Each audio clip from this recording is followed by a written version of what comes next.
years to actually uncover.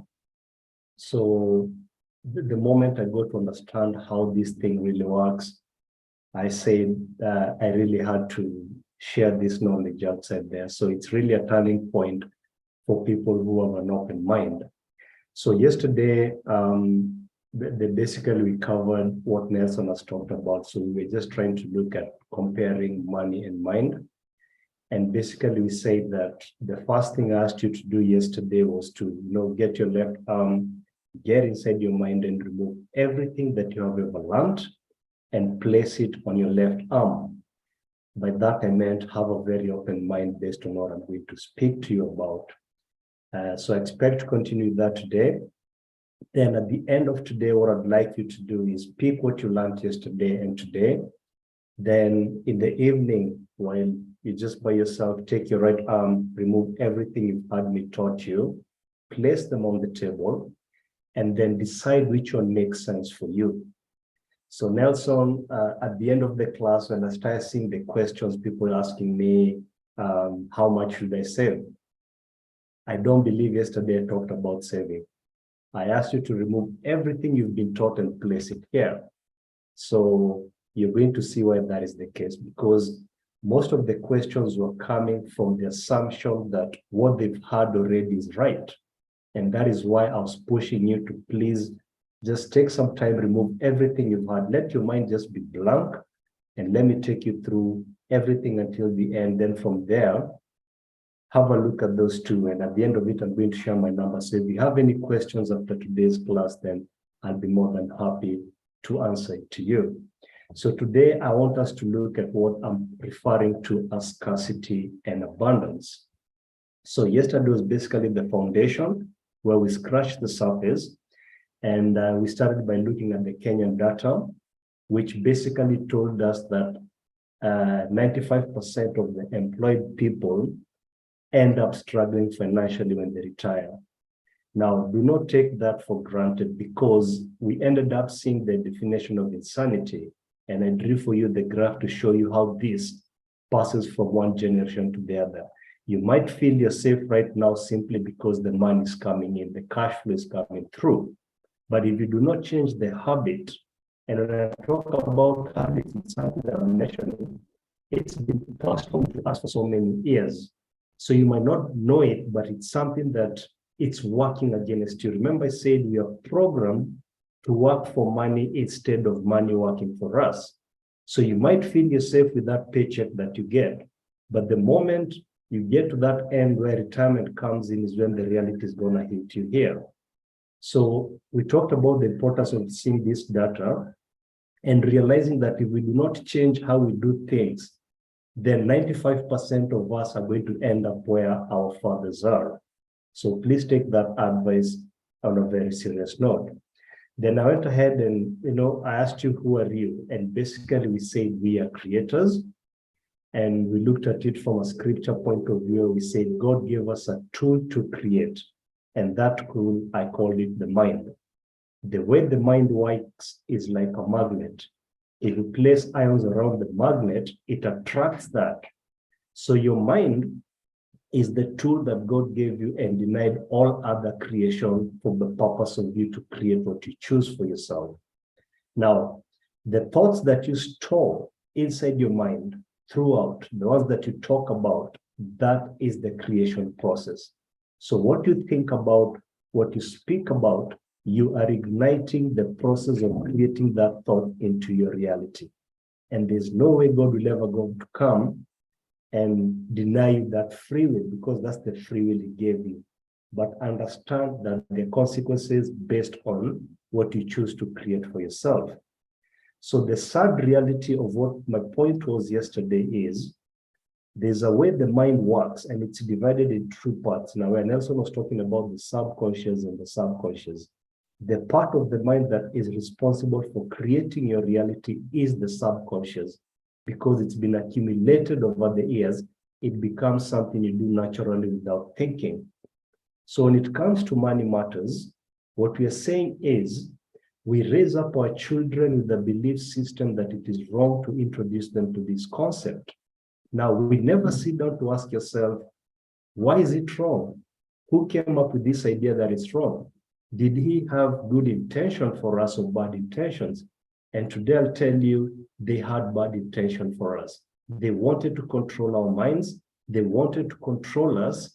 And that is why you find us Africans struggle a lot. Because the moment you decide that it is wrong for your child to learn about money, you block that knowledge. The scripture tells us that my people perish for lack of knowledge. So when you deny your child that child, you don't realize psychologically that you have been programmed to pass on the wrong programs to your children. And that's why I told you that idea of you keep taking them to the shops. What do they observe? They see you purchasing things. So over and over every visit, you're starting to build up a belief system in the subconscious mind that money is for spending. So we end up raising a nation of consumers, left, right, and center. You can even see how our governments have been behaving for the last decades. So it's something quite general, and this is a fact that you cannot deny. And at the end of it, I gave you a practical explanation through a graph where I looked at the Indians who were Kenyans and us as blacks. And we looked at the dark diagram. I believe that just cemented everything I was talking about. So today, I want to push on from there. And basically what we'll be doing today is, I want to take you through about 4 key examples, just scratch the surface to give you an idea of what I mean. The programs that are run in your mind since your child are skewed towards giving you scarcity. When you live in a scarce city, you end up with an equation of scarcity. So today we want to see how we can unwind this and actually start creating a mindset of abundance. So there's certain knowledge which I told you are skewed again to make you believe that you're working towards financial freedom, but at the end of the day, you're still going to struggle if you follow those teachings. So I mentioned this diagram yesterday, and I told you, I want you to picture yourself seated where you are, let's assume in the house or office, and I come with this cart and I drop it there and I tell you, hey, chase this cart until you catch it. And the question was, what is the possibility of you catching this cart? What is the probability that you're going to be successful in catching this cart? Now, the idea behind this is psychology, that if you do not know any other way of catching this cart, you will end up spending a lot of your energy and time running after this cart. And the sad reality is that most of the people might end up not even catching it. You're going to get exhausted. And at the end of it, you're going to say, I just don't know what I was doing all this time. I was just wasting my time. So there's a way we are conditioned in our mind to be chasing after this cart without seeing other possibilities. So we spend years running after it. This cart is money. That's what I'm referring to here. Now, for those of you who've gone through a book called Rich Dad, Poor Dad, he talks about something called cash flow quadrant. Now, cash flow quadrant, if I was to draw it simply, it's just a square divided into 4. And basically what it tells us, it defines the 4 aspects of where you can earn money genuinely. So this first box stands for E, this one stands for S, this B, and this is I. So E stands for B, employee, okay? S stands for small business or sole proprietor. B stands for big business, and I stands for investments. Now, if you're programmed to chase after the cart, then you belong to this side.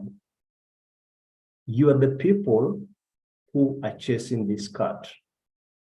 These guys who are seated on the right-hand side of this cash flow quadrant, they sit down and ask themselves, does it make sense for me to chase this cart? And the answer becomes no. So I need to figure a clever way of how I'm going to make this cart come to where I am.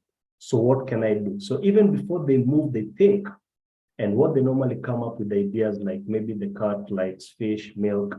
So they purchase those items, place them down here on the feet, and they call the cart. Kiri, kiri, come, come, come. And the cart comes bouncing to where they are.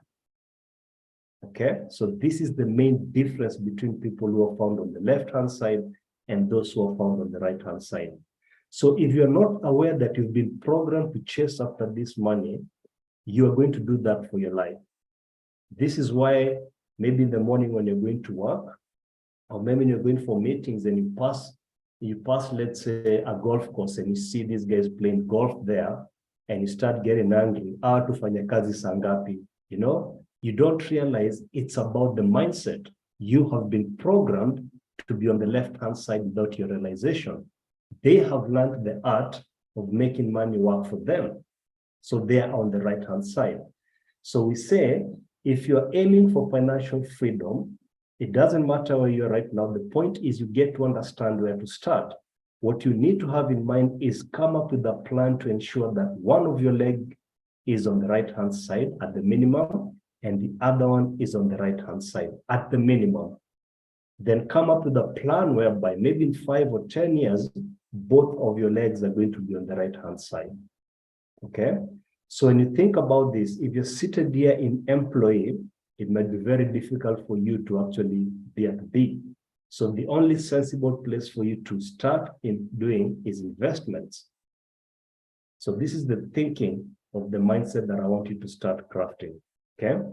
So that's the first part about this card.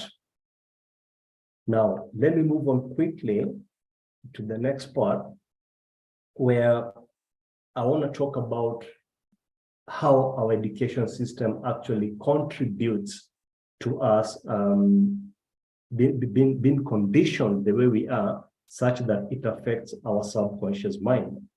Now, in 1902, there's a gentleman by the name of John D. Rockefeller, who was the wealthiest person at that particular point.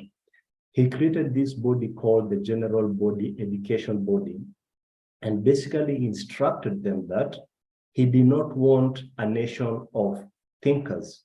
He wanted a nation of workers. Those were the instructions that Rockefeller gave that body that he founded, and he funded them with a lot of millions of dollars back then. And basically they structured an education system that spread across the world.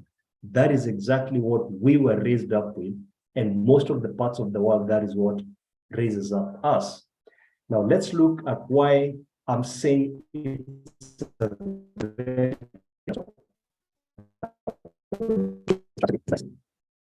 let's come up with a way of how we can teach people the following. Let's teach them what to think instead of how to think. When you're teaching someone what to think, what you do in their mind, specifically the subconscious mind, is you converge it. You converge the way of reasoning. Okay? When you teach someone how to think, you diverge it. That is why when you started school, they told you A is for what? They told you A is for apple, okay? And they made you memorize that so much. And trust me, that's how the entire education system is set up. So as you're growing up, they're starting to shape your mind to just think of one specific thing and not see the possibilities of others. That's why you're taught, for you to be successful, become a lawyer, become a doctor, all those things. You did not realize that they were conditioning your subconscious mind to just focus on this part only. But they had a clever plan, which I'm going to take you through in a few minutes' time. If they wanted to teach you how to think, they will have told you, come up with names that start with A. So one says antelope, another says apple, another says an aeroplane, another says alcohol, whatever it is. So that way, when kids are put together, they start expanding the mind. But no, they wanted all of you to be controlled in your thinking. And remember, you are a creator. So because you did not have any choice as a young child, whatever it is that was programmed now became the foundation of your output as an adult. Okay? So why is this one dangerous? This is dangerous because, number one, they're teaching you what to think, which explains why the creativity level in most of people who graduate is limited compared to those who didn't go to school. That's a fact that is outside there. All right? So if we want to create a nation of people who are thinkers, people who can produce things and not just consumers, then we need to rewire the way the education system to start changing into this aspect. So it does not matter how many subjects we add or how we try to change and come up with different names, as long as the backbone of this is teaching people what to think, then there's a problem around that. Okay. I don't know how many of you remember this thing when we were in primary school. You know, this, I'm a fool, I can't speak English. And people will laugh around you. You know, it's interesting that if a Chinese cannot speak English, that's considered okay. But when an African can't speak, we were taught to laugh at them. It was all a conditioning starting to take shape from when we were very young. The second problem about our education system is that it tries to raise perfectionists. You know, if you become number one in your class, you feel so good. If you're told out of all the streams that you're number 5, you start feeling sad. Why is that? Your marks do not change. You got those marks. So why are you feeling sad? Again, it's because you're conditioned to be the best of the best.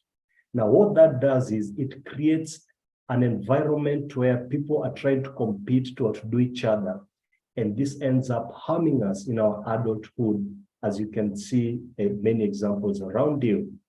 Then finally, it was designed to ensure that it drops you in this part we are calling A. So the way the education system is structured, it looks something like this. It looks like a funnel. All right. So I want you to imagine this is a funnel made up of holes. And then imagine yourself pouring water here. And this water is constantly being poured here. So what will happen eventually? The water will start spilling out. So some is going to come out from this part, others will come from this part, others from here. So this top part, we call it primary. This middle, we call it high school or secondary. And this last part here, we call it tertiary. So the idea was figure a way of how you're going to bring all these children into this funnel. That is why if your child is 3 years old and you don't take them to school, the chief can actually come to your house and arrest you. But after 2 years, if you're not able to pay school fees and your child is sent home, that same chief is not going to come to your house. So you can see there's something broken there. So the point was those who drop out, they don't care. Whether it's primary, secondary, or tertiary, their interest were these people who come out here. And where did they want to drop them? They wanted to drop them in this box here we're calling E. So they created a system of getting the smartest of us to be sieved here to work for who? Because these people who are employed here are working for someone. So who are these people they're working for? These people they're working for are in the right-hand side. So they hid this part for us to understand. They wanted the best of our minds to work for their companies, which belong here. So this understanding and the opening of the mind starts now change. You know, it becomes a game changer to so many things about your life, vis-a-vis financial wellness. All right, I'll move on to the next part. That's about the education system. The next part I want to take you about now is this thing.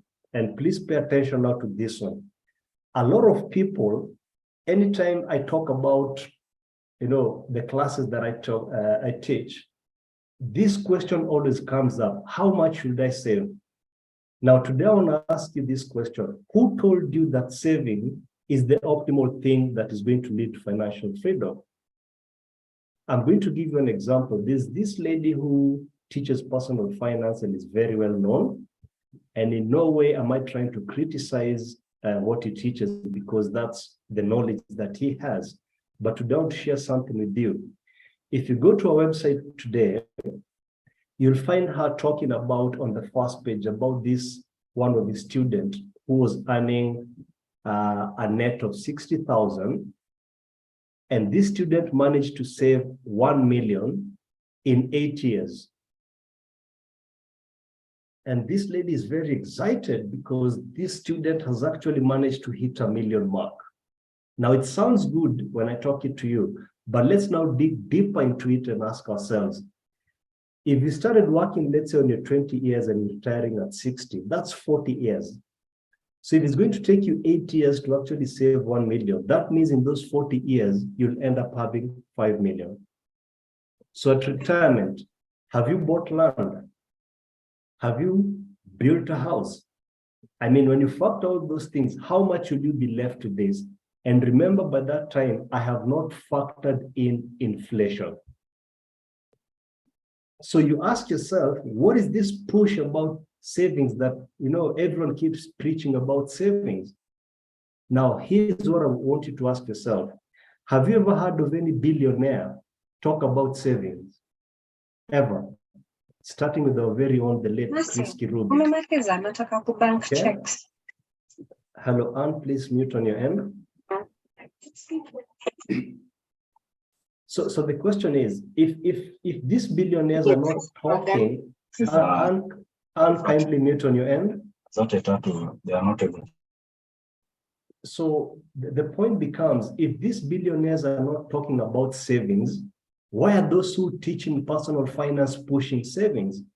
And I will tell you where this thing came from. Long time before, the dollar was detached from the gold, what used to happen is the banking model, if this is the bank, it had a model made up of two parts. So you had the borrowers on this end, and this side we had savers. So the only way the bank could raise money for borrowers, if the demand was high, was to try and mobilize more money from the savers. So trying to balance these two became an art to the banks. Then they realized what I've taught you about psychology. If we can condition people to believe in savings, then naturally they'll be bringing money to us. And therefore we can have plenty of money to offer to the smart people who understand how money works through borrowing, or what we say, how money works using other people's money. So they came up with the first curriculum that they built up, and they started pushing the notion of saving. And it was pushed so much that it got into our subconscious mind, and that was pushed over and over until it became the norm. So I have just shown you this example here that I want you to think about. I also talked about the billionaires. They never talk about savings. Ask yourself why. And the answer is what you need to understand here. So what I'm saying is, remember, your mind is the magnet. So if you've been conditioned to think saving is the way out of poverty or going to financial freedom, you'll keep thinking about saving, and that's what you're going to attract. But trust me, you, just like this lady we saw here, eventually it's not going to work out the way you thought. So you need to shift your mind from savings into assets. That is the secret. So let me break it down for you. Let's assume you have someone here called S and another person here called, let's say, A. So S has been conditioned to be a saver, and A has been conditioned to focus on growing assets. Okay? So let's assume these two people graduate and they get a job where each one of them is earning 100,000. Okay? So let's look at S. Now, S, because he's conditioned to save, he might say, I'll be saving 20,000 every month, leaving me with disposable income of 18. So if this person saves for a whole year, by the end of the year, he's going to have 240,000. Okay? Now try to put yourself in his shoes, and the answer will be, at the end of the year, you'll be celebrating. Why? Because I have not skipped even a single month of saving, because that is what I'm conditioned. So if, let's assume, this bank or SAC or whatever institution is saving with decides to give them an interest of 40,000, what do you think they're going to do with that 40,000? I can guarantee over 90% of the time, watataka kurudishia mwili pole. So let me go to Mombasa, I've saved the whole year, I've achieved that. And they'll feel good because they're surrounded with people who do not save. So the second year, they do the same thing, 240,000, assuming everything stays constant. That extra interest, haribu mwili, okay? So continue doing this and see what happens. Now, if you continue this, you'll realize that the graph you're drawing here is actually parallel. 240K, 240K. Now let's come to someone who's been taught to focus on assets and see what happens. So in the first 1 year, this person, even before they start saving, they ask themselves, what asset do I want to have by the end of the year? And the focus here is what we call cash flowing assets that bring money for you regularly. So they decide, I want to buy a car which I'm going to turn into an Uber. And then that Uber can start generating me money on a daily basis. So they ask themselves, how much will I need? So let's assume it's going to cost about 400,000 to get that Uber. So if the total cost is going to be 400,000, just put it here. It means if this guy starts saving 20,000, just like S did, he'll realize that I'll end up with 240. And this is not going to be sufficient to actually get for me this Uber. All right, so what other option is he left with? Number one, he'll be forced to increase the savings to, let's say, 30,000 or even 40,000. Okay. Secondly, he can decide to save and borrow at the end of the year to actually come up with this. So mind-wise, you can see this person is being pushed to even reduce the disposable income that he has because he has a target of reaching what we're calling the cash flowing asset. So we say at the end of the year, he'll have nothing, but at least he's going to set up what? An Uber. So in the second year, assuming that this Uber generates, let's say, 2,000 on a daily basis, okay? That is 60K per month. If you multiply that by 12, it translates to about 240, right? So we say at this point, he's actually built up the first asset, which starts now generating some money for him, starting the second year, okay? So if this generates 240, this is coming from this first asset. And in the second year, he continues saving the way he used to do in the first year to create a second asset. So in the third year, this will continue bringing the 240K. This is also going to bring 240K, and then it's going to have a third asset by just focusing on assets. If you go to the fourth year, this expands like that. So you can see the graph automatically creates sort of a pyramid shape. So I want you to project now in the next, let's say, 10 to 15 years and see the difference between these two people. So that will make you appreciate why the billionaires keep talking about investments. In other words, focus on asset. What you think about, you create as a creator. So when you're conditioned to think about savings, that is why you keep asking, people keep asking, how much should I save? Why are you saving? There has to be a reason why you're saving. And so when you focus on the assets, this becomes something that is a game changer. All right. So this is the difference that I wanted to take you through. This is one of the things you really need to change upstairs from, move your minds from savings into assets. So if you're thinking about your children, you can say to my children, upkeep of my children. Second asset, I'm going to use it to focus on my folks who are retired. My third one, I want now to take care of my retirement. My fourth one, so you can come up with that plan so that you ensure that the assets you come up with are generating revenue for specific things that you've defined. Yesterday, someone asked me a question about the black tax. And basically what black tax means, you have these people, especially firstborn, who are brought up, and the family comes up together to, educate them and take them to university. And once they graduate, all the burden is brought to them. So this is one of the smart ways you can go about that. You can think about coming up with one asset whereby once you fund it, that is supposed to take care of the family. Now the rest, you start taking care of yourself. Failure to do this, the family will keep eating you up and up and up. Before you know it, you have nothing to show. And that is the mindset that you need to change when you're looking at this thing. So that's the next part I wanted to take you about, the difference between your mindset in terms of assets and savings. The next one, quickly, I want to show you something here that is quite interesting. I'm going to draw these diagrams quickly, and I want to show you how we are conditioned from a very young age to a point where it really, really messes us without realizing what is going on.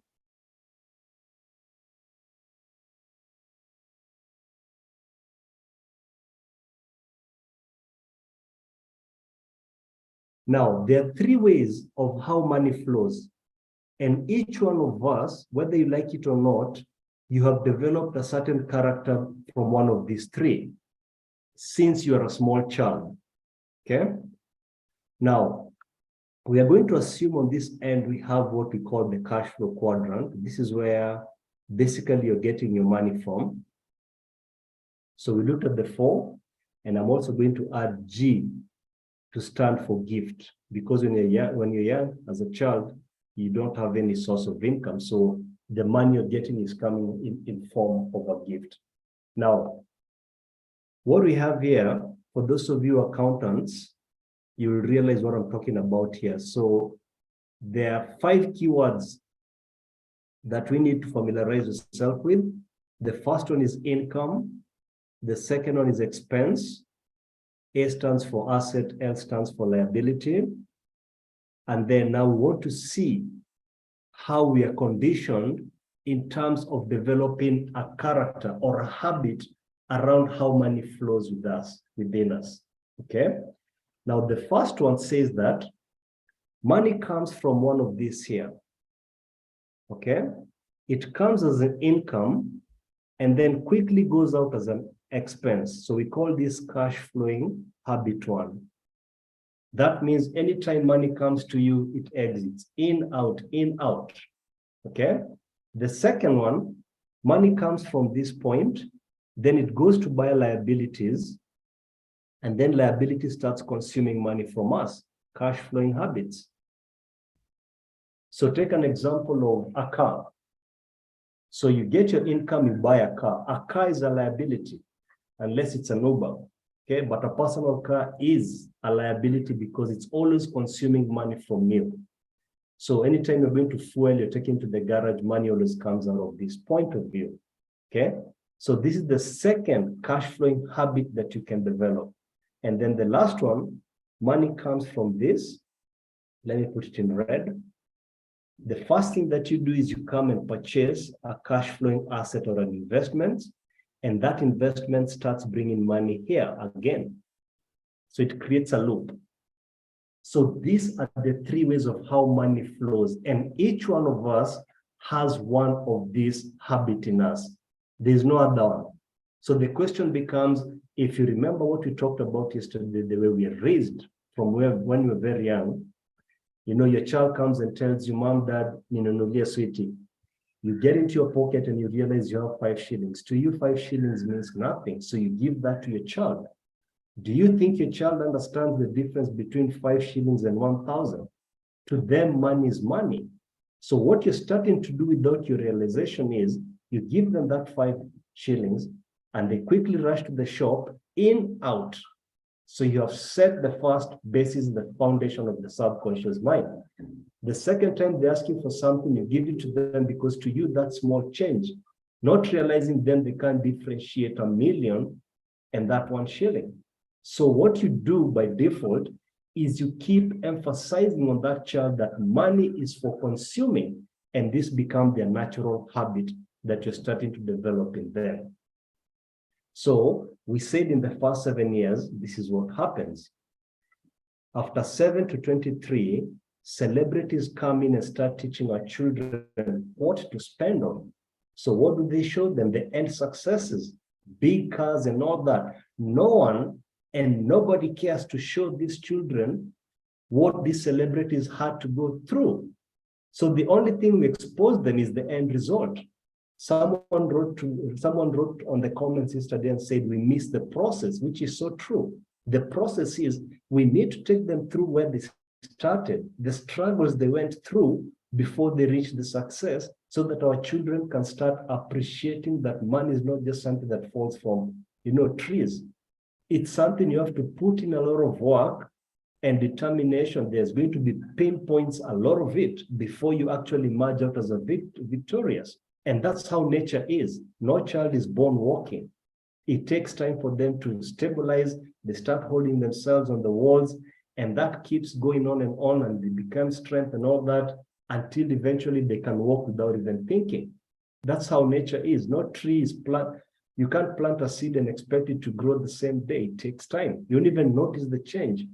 So because we miss teaching our children that process, the only thing we expose them to is the end result, is the reason why we end up struggling the way we do.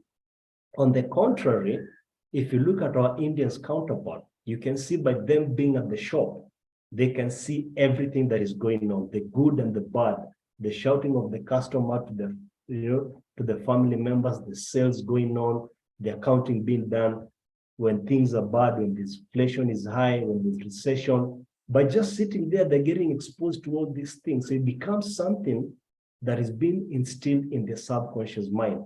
And so for them, you'll realize that the way they've created it is that their children naturally end up developing this. And for us, like I told you, this thing was done by design. This is what we're exposed to, and then we come here. 3 years ago, you already in the newspaper, Jeff Koinange and CBA Bank wanted to auction 2 of his houses in Kitusuru. So what character do you define here? You can see that character is here. So he took a loan to buy houses, and these houses is living in them. A house that you live in is not an asset. A house you live in is a liability, because it's always consuming money from you, paying bills and things like those ones. So it caught up with him. But they teach us that a house is an asset. The only way a house becomes an asset to you is when you're receiving rental income from it. Else it is a liability. So that lack of understanding is what the Bible talks about. My people perish for lack of having the right knowledge. Okay? So now, where you are seated right now, as you listen to me, you can know which of these 3 you are. And the whole idea is, if you're not in 3, then you should start now doing something to ensure that you move to this part. Okay? Right. From there, this is the diagram I was talking about. So yesterday said money has nothing to do with the physical. Financial wellness has nothing to do with the physical money. It all has to do with your mindset. So if you're programmed money in, money out, then we say you have a poor mindset. If your money comes in and you first go purchase liabilities, then we say you have a rich mindset. That is where a lot of people outside there, CEOs and big managers, if they lose their job today, in the next 3-6 months, you find them living a very different life compared to today. Why? It's because their subconscious was structured to have this rich mindset. So they appear to be doing so well outside here until something happens, and then the reality checks in. So we all want to move from one of these two to wealth. And remember, I said, let's start introducing our children to this thing. The Bible tells us that, in Proverbs 22:6, it says, teach a child the way to go. As an adult, they're not going to depart from that. Swahili tells us, mtoto mleavyo ndivyo akuavyo. These are things we hear, but we never sit down to internalize what they really mean. So the answer to that question, someone asked yesterday, the way to do about it is replicate to your children how the real world works. It is as simple as that. Stop, feeding these fairy tales things on them. If it's a relationship, let them know how things are outside here. So create fun ways of making money. Like for me at home, I create fun with my daughter who's 4 years old. So I tell her, Mom, it's time to us to have fun and make some money. Let's work. And she gets excited. I get some things, we dust the house, we do all these things, and I'm playing around with her. And then I bring coins and we count each, one for daddy, one for you.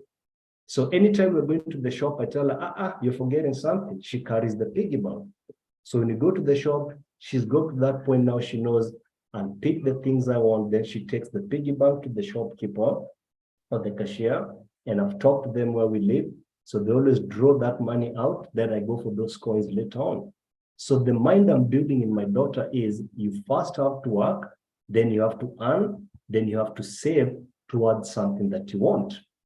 So that is how the real world works. So that's how you replicate these things to your children. And within no time, you'll realize that you're doing them the best thing that you can do for their lives. Because at that young age, it's very easy to mold the subconscious. Don't let them reach where you are, you and I are. Then we have to start and first, thinking about how we're going to unwind, to reprogram the mind before we actually get into the right knowledge. Okay. So having said that, what is the main reason why adults struggle? It's because we are programmed to have the wrong mindset around money. So even the things that you've been taught over and over, I mentioned to you stuff that we don't have time. Much of what is being taught outside there is also not the right way to actually optimize how much you can make for yourself in terms of what you choose. So remember, financial wellness, majority of it is about the mindset. So if you have the wrong mindset, no matter what knowledge you gain outside there, if you do not change upstairs there, you're really going to struggle. And I showed you this yesterday through, celebrities, superstars, politicians, lottery winners. Examples are all around us. And let us not lie to ourselves that we're unique, we're different. I've showed you the data. And 95% of us are going to end up struggling after retirement if we do not change our mindset, because as a society, we cannot be different from what our forefathers are telling us. All right. So let's have this in our minds. Then I'd like to quickly take you through these quotes that are going to help your mind start really thinking about this. So the first one is, I talked about this one with Rockefeller. So understand the whole system is based, education system is based on this. He did not want thinkers, he wanted workers. Workers are like people who just still do this, they jump, then they don't ask questions. So we need to do something. And I'm not criticizing the entire education system. What I'd like you to do is look at the things that are working, let the school continue doing that to your children. But the things that you disagree with, start implementing that on your own.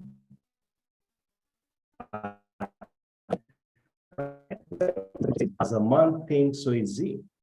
That means you're a creator. So what you're thinking about is what you're going to create.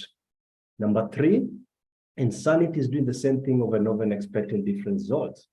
We have been doing the same thing from the graph I showed you yesterday. Our forefathers are trying to warn us when they're struggling. We are not paying attention to them. And we ourselves are starting to dig ourselves into this pit. And at the same time, we're not doing anything about our children. So it becomes a 3 vicious cycle that is passed on one generation to the next over and over. Until we break that chain, Africans will continue being slaves of others. That is why these people come. Every nation just walks into Africa and they take up. It started with the Indians. Every Indian I went to school with and I was doing my A-level was telling me my father or my grandfather came with $100. And at that particular point, they're owning almost all the industries in Kenya. Then Somalis came. They did the same thing. We started now calling it Niatesa Al-Shabaab. We just come up with excuses and we're not comfortable, but we're so conditioned just to look at the negativity of everything instead of learning from them. So now the Chinese have come also. They're taking over our country. Why? Because we have the wrong mindset to focus on the left-hand side of the cash flow quadrant. These people understand where the magic is. And therefore, that's a call for us to actually change that, okay? Therefore, my people perish for lack of knowledge, right knowledge. So understand the power of getting the right knowledge. Remember, all of us have knowledge, but it's not working for us. It's not been working for us, else we'll not be here. So that tells you we are missing the right knowledge. And that's what this is all about. Then 5, I've talked about this one, teach your child the way to go, when he's old, he's not going to depart. Then 6, the human mind is the last great unexplored continent. It contains riches beyond our wildest dreams.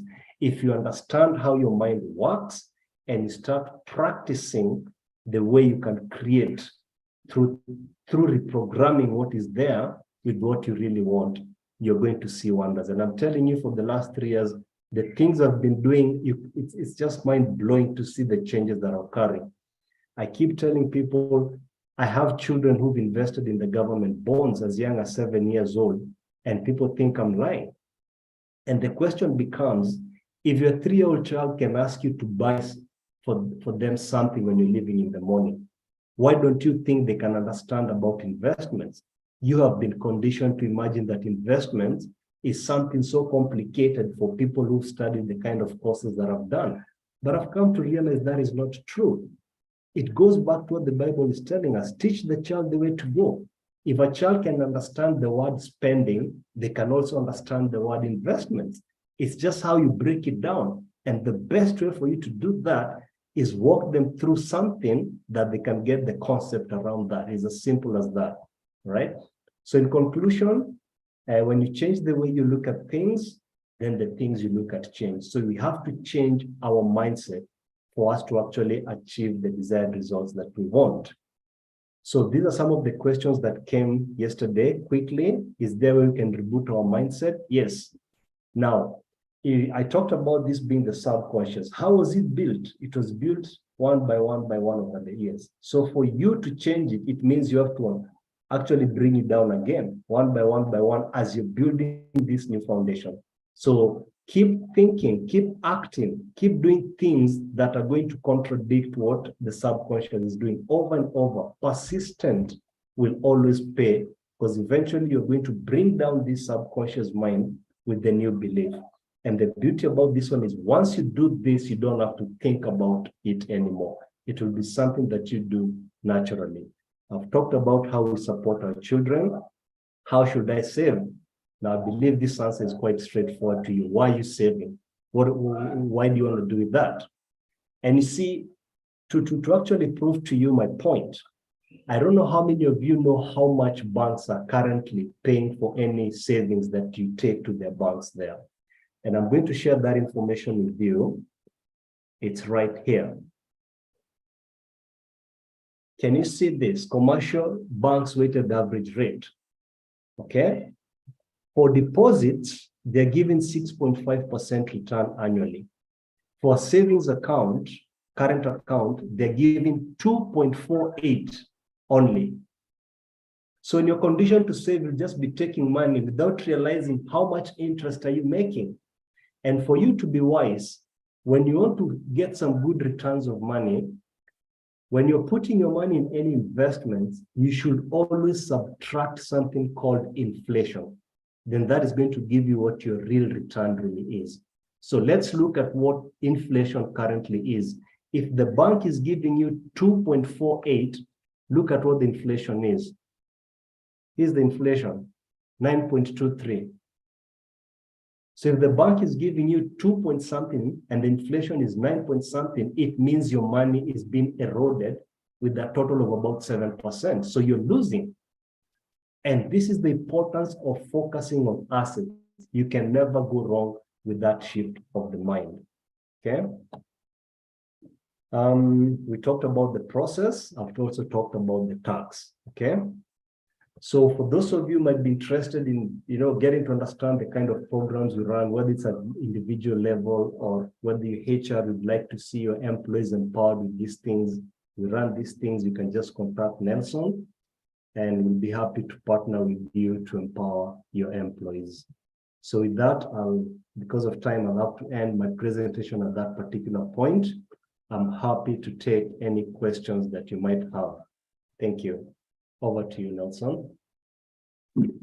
Thank you, Andrew. And we'll check on the inbox and we still don't have any questions. I don't know if some are coming. And I appreciate all our members who have come through to understand the concept. And I like that you're bringing it from the childhood point of view, which means that now some of us, we need to work harder to catch up so that in our 60s, we don't look like we did not work. And also in the scenario where you just illustrated very well the three models of income and expenditure, assets and liabilities, I think what we have thought to be middle class is actually the rich ones. Middle class doesn't even have any liability. Yeah, all the poor are left. So it is a good learning for us. And to believe our team members have also learned. And if there is no any question, I'll just post the links to the previous